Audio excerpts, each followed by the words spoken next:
Hi. I've been wanting to make this video for a while now, and there are a lot of reasons why I wanted to make it. I wanted to make it because during my journey, there were a lot of videos that I saw that were informative, that were uplifting, that just generally helped me to understand the process, but also to help me understand that I wasn't alone. And that even though I wasn't alone, everyone had a different story. Everyone had different journeys. So I decided that there was definitely a commonality that I could find between certain videos, and there were none that I could find that were like my story. And I thought, well, if I can help one person, if I can make a difference in how one person's feeling, then I want to do that. So the irony is that I wanted to make this video no matter what. I just happened to be pregnant at the moment.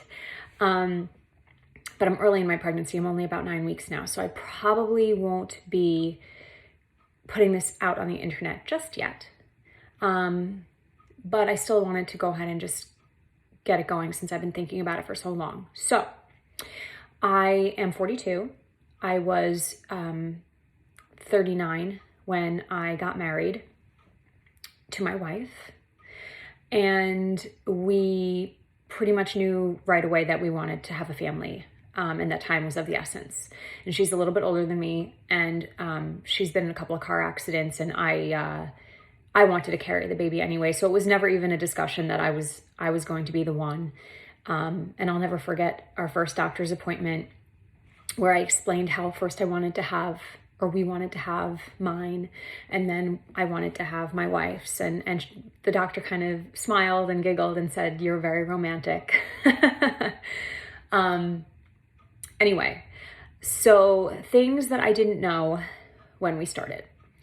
I did not know that eggs were on a cycle, and that the eggs that you're producing this month are affected by the things that you do 3 months ago. I didn't know that when you ovulate, that you only have a 24-hour window, that egg is only good for about 24 hours.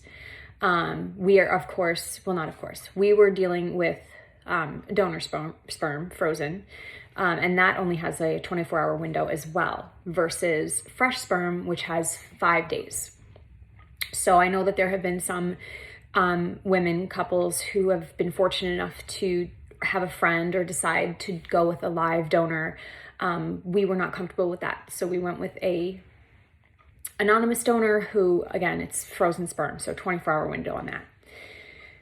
So the first time we tried on our own. We bought this home kit. We had no idea what we were doing, and obviously it didn't work. And then we decided to go to the doctor, just since we really had no idea what we were doing. And we had found a doctor through another family member who had used her and gotten pregnant with her. And also it turned out, I found out later, that a friend of mine had used her and gotten pregnant with her, both twice. So we fell in love with her right away, just absolutely loved her. And we started. So one of the unique things about me was that for someone who's 39, I had a high AMH level. So AMH is something that they test your blood for, and it basically tells you what your egg reserve is. So one of the things I remember in those first few appointments was my doctor kept asking me how old I was, because what was going on inside didn't really match what my age was. So I had the egg reserve of someone who was closer to 30 versus someone who was almost 40. So she was kind of reluctant and afraid to do too much. So we started with Clomid. And she was, again, reluctant to put me on too much, because she thought I was going to drop, too many eggs, and then, either multiples would happen or whatever. So I ended up only producing 1 egg that month and not getting pregnant. So then I believe it was the following month, we did, so we were doing IUI. IUI is when they just inseminate you, versus IVF, which is where they take the eggs out. So the next month, or within the next month or two, we did injectable medications for an IUI. And I did create, I think, something like 8 follicles. And she was scared. I definitely remember her being a little scared that there would be a multiple situation. But we did it, and we did get pregnant. So we got pregnant pretty quickly, which was very confident boosting. It felt amazing. And only one. I only got pregnant with one baby, but I lost that baby. So I was about 6.5 weeks when we lost that pregnancy, which was devastating, but also, I don't know, I guess I just felt like we got pregnant pretty quickly. I heard that you're fertile even right after a miscarriage. So I just kept trying to move on and be positive. And then I wasn't getting pregnant. And I wasn't getting pregnant. And I wasn't getting pregnant. Even though I had all these eggs, and we tried IVF, and we would get, again, like, I think I'm trying to remember the numbers. I think the first time we did it, we got 16 eggs. The second time we got 25. The next time we got 19, because we did a couple of IVF cycles. And we would do live transfers, and I wasn't getting pregnant. I was also seeing an acupuncturist at the time, but she wasn't a fertility specialist. She was just a general acupuncturist. And at this point, I'm starting to watch videos, and I'm starting to make myself crazy with vitamins and what I can and can't be doing physically. And I'm a very active person, and I started to get nervous about like this whole being too active or too strenuous. And so over time of trying and not getting pregnant, I pretty much shut down. And I didn't realize it at the time, but I stopped exercising. And I was never really an exercise person. I used to be a dancer, so living in the city, like just going to dance class all the time was so easy. But anyway, so I shut down, and I became so obsessed about like everything I was eating, everything I was drinking. And it just sort of started to spiral into what felt like a very dark place. And I think in total we have done something like 15 IUIs, I think 4 IVFs, 4 retrievals with me. We did a retrieval with Carrie, and we ended up doing an egg, a frozen egg transfer of hers into me, and that also didn't work. So I started really feeling just, I don't even know what the right words are, but it was awful.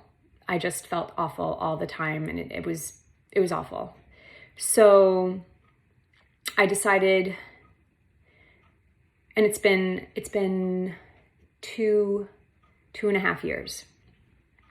So at the end of 2020, fabulous year, I decided that I had to let go of all of this stuff I was putting on myself. I had to get back to who I was. I had to go to yoga and get outside and go for hikes and walks and get on my bike. And my amazing, fabulous wife bought me a Peloton, which I had in the past, and just being a part of a community again. And I really just started feeling better and like myself again, and like I had gotten out of that funk. This book was something that obviously we couldn't like try naturally, but there was information in that book that was very useful. It was just very beautifully written, and it just helped me kind of keep wanting to try, not give up, because in my heart I didn't want to give up. I knew that we were going to be great moms, and that I knew that it was going to happen. And so this book was just full of a lot of information that I hadn't seen before. And one of the things that the book suggested was finding what's it called? My prego brain. Like a group, a support group. There we go. With COVID, that was a little tough, but I did, through the book, find an online group And again, everyone's journey is so different, but still finding a group of women who were having the same struggles and just talking about it and having that commonality, even though it was different, was just, it kind of took the pressure off in a way. And at that point, we decided to get on a list for a donor egg, because the last IVF cycle we did, we were able to get to the blastocyte stage, and we were able to test those embryos, and there were 2, and they were chromosomally a mess. And so what we discovered was that the reason I hadn't been getting pregnant was my egg quality was not there. During this process, I did, through another doctor, find an acupuncturist who was a fertility specialist. That is definitely something I would recommend, because she's been really, really helpful. And I'm not a doctor, and I can't say that this is what did it and that's what not didn't, and who knows what it was. I mean, at a certain point, you just have to trust the universe, I guess, or God, or whatever you believe. But for me, the internet helped me find the supplements that were working for my body. One of the things that changed in those 2 months before I got pregnant was castor oil.